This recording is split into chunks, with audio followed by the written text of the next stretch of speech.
स्कर्दू की इस खूबसूरत वैली में हमें ऐसा मंज़र देखने को मिला जिसने पूरे सफ़र को यादगार बना दिया।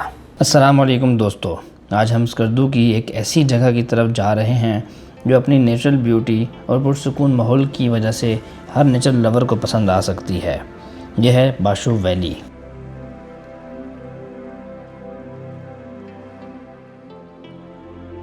अगर आप स्कर्दू आकर भीड़ और रश से दूर जाना चाहते हैं, घने जंगलों में और ख़ूबसूरत पहाड़ी मनाज़िर का लुत्फ़ उठाना चाहते हैं, तो बाशू वैली आपकी लिस्ट में ज़रूर होनी चाहिए।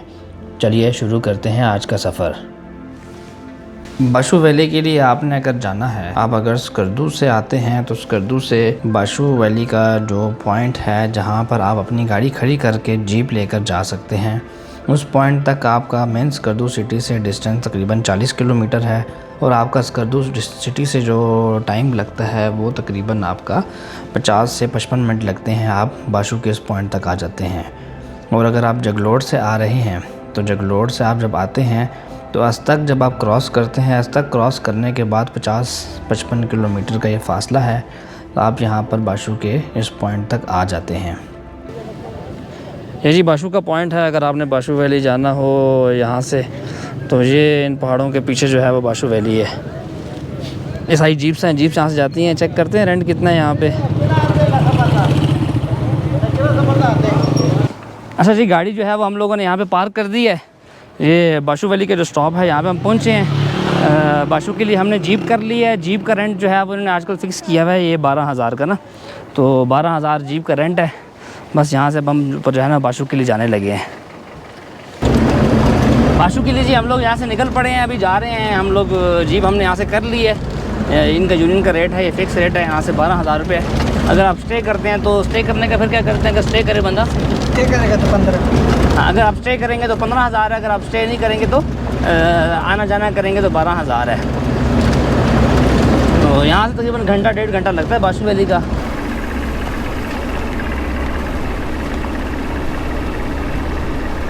आप लोग अपनी गाड़ी पे अगर जगलोड से स्कर्दू की तरफ सफ़र कर रहे हैं और आपका स्कर्दू में कोई प्लान नहीं है तो आप सबसे पहले बाशू वैली जा सकते हैं। आप यहाँ पे गाड़ी खड़ी कर लें और आप जाते हुए पहले बाशू वैली की तरफ से अपना घूम फिर कर फिर आगे स्कर्दू की तरफ चले जाएं। अब असल एडवेंचर शुरू होता है।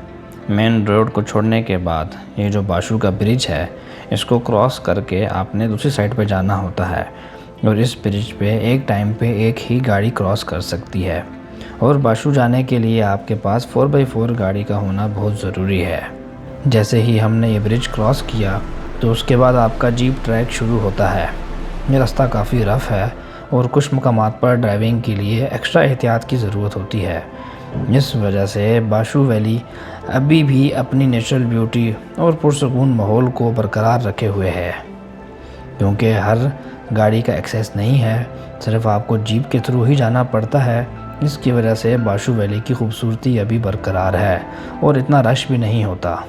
कहते हैं कुछ मंजिलें आसानी से नहीं मिलती और बाशू वैली भी उन्हीं में से एक है। मेन रोड से बाशू वैली तक का सफ़र तकरीबन 1.5 से 2 घंटे ले लेता है। रास्ता कई जगहों पर बहुत ज़्यादा ख़राब है, पत्थर आपको बड़े बड़े नज़र आते हैं और काफ़ी चैलेंजिंग रास्ता है ये। लेकिन हर मोड़ के बाद नज़र आने वाले मनाजिर इस सफ़र को काबिल याद बना देते हैं।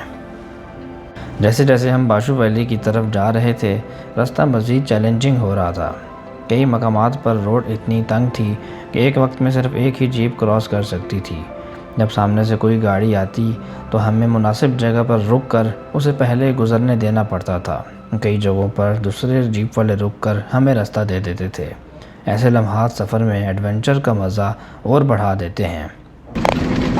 इस जीप का जो सफ़र है ये आपका खाना जो है बगैर खाए हुए हज़म कर देता है। अगर आपने खाना खाया हुआ फिर तो हज़म हो जाएगा। अगर आपने खाना नहीं भी खाया हुआ ना तो पिछले सारे खाने हज़म कर देते हैं, क्योंकि इस बहुत बड़े बड़े खड्डे हैं, बड़ा बड़ा पत्थर है। अगर आपको एडवेंचर पसंद है तो जो बाशू वैली का जीप ट्रैक है ये भी किसी एडवेंचर से कम नहीं।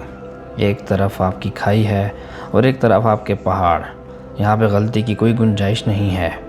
यहाँ ड्राइव करते वक्त जल्दी मंजिल तक पहुँचने के बजाय सफ़र को एंजॉय करने का दिल करता है। दोस्तों, हम बाशू वैली के करीब पहुँच चुके हैं। पहली नज़र में ही ये जगह अपनी खूबसूरती का एहसास दिलाती है।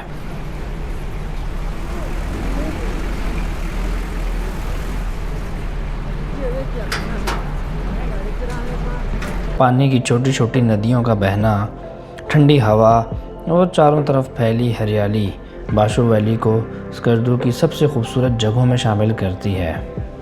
यहाँ आकर ऐसा महसूस होता है जैसे इंसान नेचर के और करीब आ गया हो। अच्छा जी, फाइनली हम लोग पहुँच गए हैं इधर बाशु वैली में।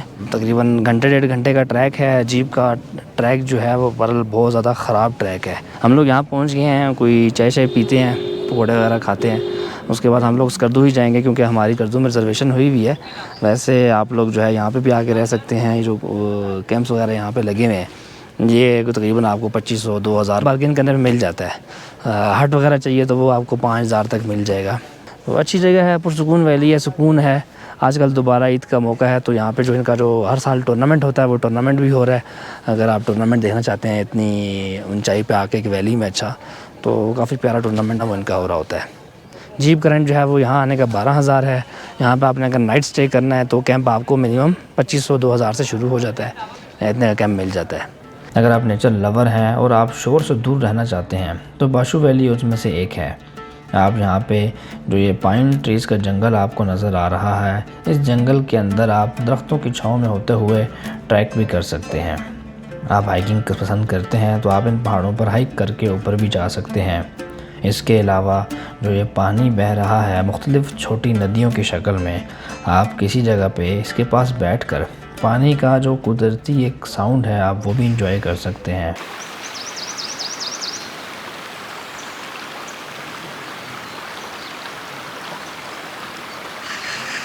बाशु वैली में रात गुजारने के लिए कैंप्स भी मौजूद हैं। अगर आप नेचर के करीब एक रात गुजारना चाहते हैं तो कैंपिंग का ऑप्शन यहाँ पे मौजूद है।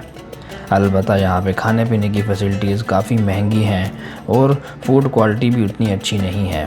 इसलिए अगर आपने डे ट्रिप पे आना है या नाइट स्टे के लिए आना है तो आप अपने हिसाब से अपना खाने पीने का सामान कोशिश करें कि आप साथ लेकर आएँ।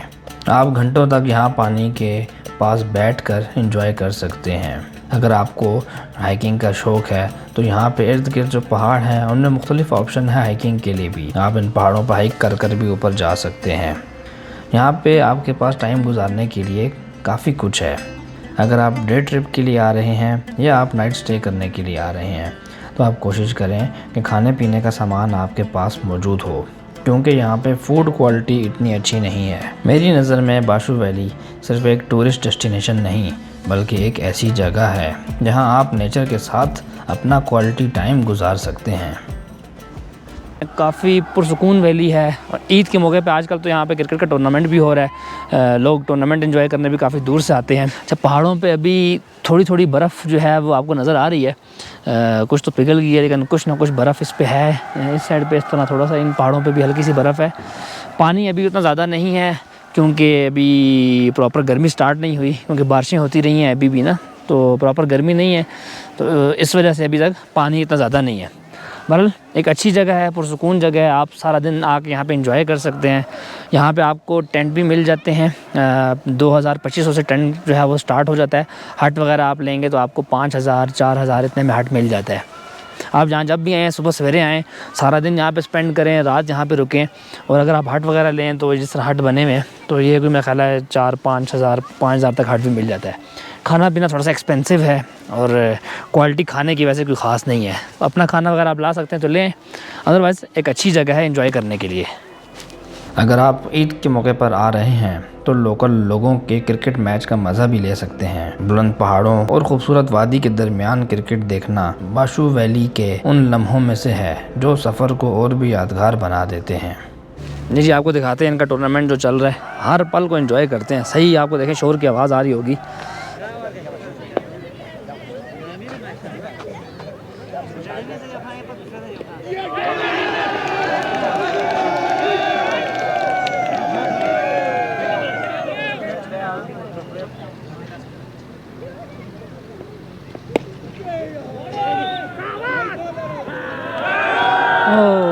चौका लग गया।